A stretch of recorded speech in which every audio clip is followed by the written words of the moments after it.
16장 13절로 20절 말씀.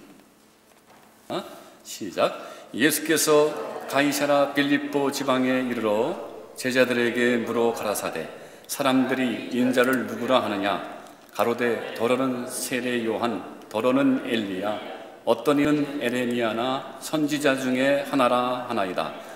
가라사대 너희는 나를 누구라 하느냐? 시몬 베드로가 대답하여 가로되 주는 그리스도시요 살아계신 하나님의 아들이시니이다. 예수께서 대답하여 가라사대 바요나 시몬아 내가 복이 있도다. 이를 내게 알게 한 이는 혈육이 아니요 하늘에 계신 내 아버지시니라. 또 내가 내게 이르노니 너는 베드로라. 내가 이 반석 위에 내 교회를 세우리니 음부의 권세가 이기지 못하리라. 내가 천국 열쇠를 내게 주리니 내가 땅에서 무엇이든지 매면 하늘에서도 매일 것이요 내가 땅에서 무엇이든지 풀면 하늘에서도 풀리리라 하시고 이에 제자들을 경계하사 자기가 그리스도인 것을 아무에게도 이르지 말라 하시니라. 아멘. 오늘은 특별히 우리 교회가 또 28주년 생일을 맞아서 오늘은 교회에 대해서 한번 우리가 생각을 해보고 싶습니다. 교회에 대해서 생각을 하자면 늘 마태복음 16장에 예수님의 이 말씀이 많이 이제 생각이 나는 그런 내용입니다. 어떤 분들은 이 말씀을 가지고 예수님께서 베드로라고 하는 그 반석 위에 교회를 세우겠다고 하셨으니까 그러니까 아마 베드로 사도를 반석으로 해서 하나님께서 교회를 세우신 것 같다. 그래서 사도 베드로가 교회의 기초고 또 교회를 처음 세운 사람이다. 이렇게 논리를 펴는 분들도 있습니다. 그런데 거기엔 조금 무리가 있는 게 뭐냐면 이 스데반 집사님 있죠. 이 스데반 집사님이 처음 순교를 할 때 그때 그 순교하기 직전에 했던 설교가 있어요. 그 설교 내용 속에 보면 이 사도행전 7장 38절에 우리가 광야교회에 있었다 이렇게 얘기를 해요. 광야교회라고 하는 것은 이스라엘 백성들이 광야에서 이렇게 그 배회하고 방랑생활을 하던 40년 동안을 이야기를 하는데 그것을 가리켜 광야교회다 이렇게 얘기를 하는 걸 보면 이 교회라고 하는 그 개념 그리고 초대교회 성도들이 이해하고 있었던 그 교회라고 하는 이 개념이 훨씬 더 이전에 훨씬 더 조금은 방대한 그런 개념이다. 우리가 이렇게 이해를 할 수가 있습니다. 그리고 그것을 기초로 해서 우리가 이 교회라고 하는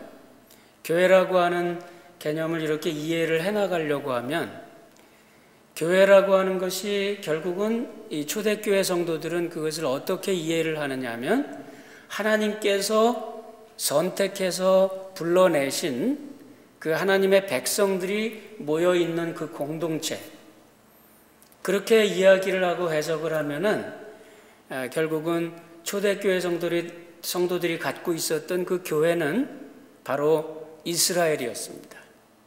이스라엘을 하나님이 선택하시고 불러내셔서 하나님의 일을 이루어 나가시는 그 공동체가 바로 이스라엘이었습니다. 그래서 그 이스라엘이라고 하는 것, 그 이스라엘이라고 하는 그 말도 사실은 이 야곱이라고 하는 조상을 하나님께서 이제 이름을 바꾸어 주시죠. 그 이름 이스라엘의 이름이 하나님의 사랑을 입은 자입니다.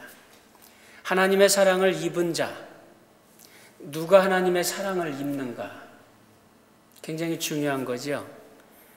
우리가 이것을 쭉 이제 거슬러 올라가다 보면 어디까지 올라가느냐 하면 그 하나님의 사랑을 입은 자, 하나님께서 특별하게 각별한 관심을 갖고 지켜보는 사람들, 그 사람들이 누구냐면 단을 쌓는 사람들입니다.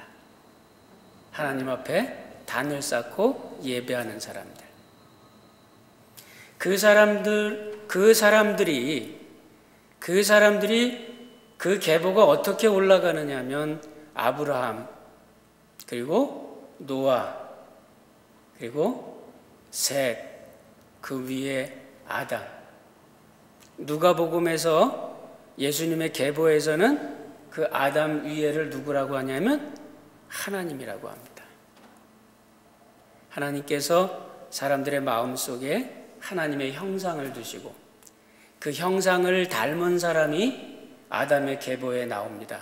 쭉 아담의 계보에 나오는 아들들의 이름이 누구를 쫓아가느냐 하면 단을 쌓는 사람들, 하나님의 이름을 부르는 사람들, 그 사람들을 따라서 이 아담의 계보가 기록이 돼 나갑니다.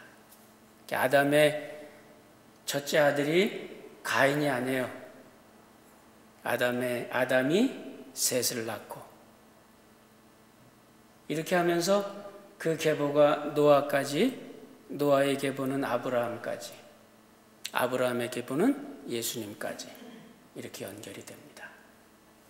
그런 걸 보면 예수님께서 갖고 계신 그 교회라고 하는 이 개념, 그리고 이스라엘 백성들이 이해를 하고 받아들였던 초대교회가 갖고 있었던 그 교회라고 하는 이 개념은 지금 우리가 생각하는 것보다 조금은 다른 그런 모습인 것 같습니다.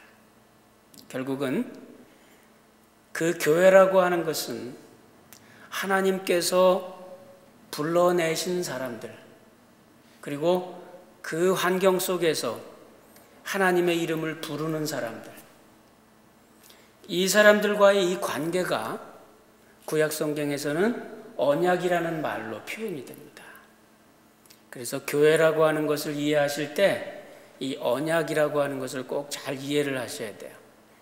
어떤 분들은 이 언약이라고 하는 것을 조금은 이제 잘못 이해를 하려고 하는 거죠. 그게 무슨 말이냐면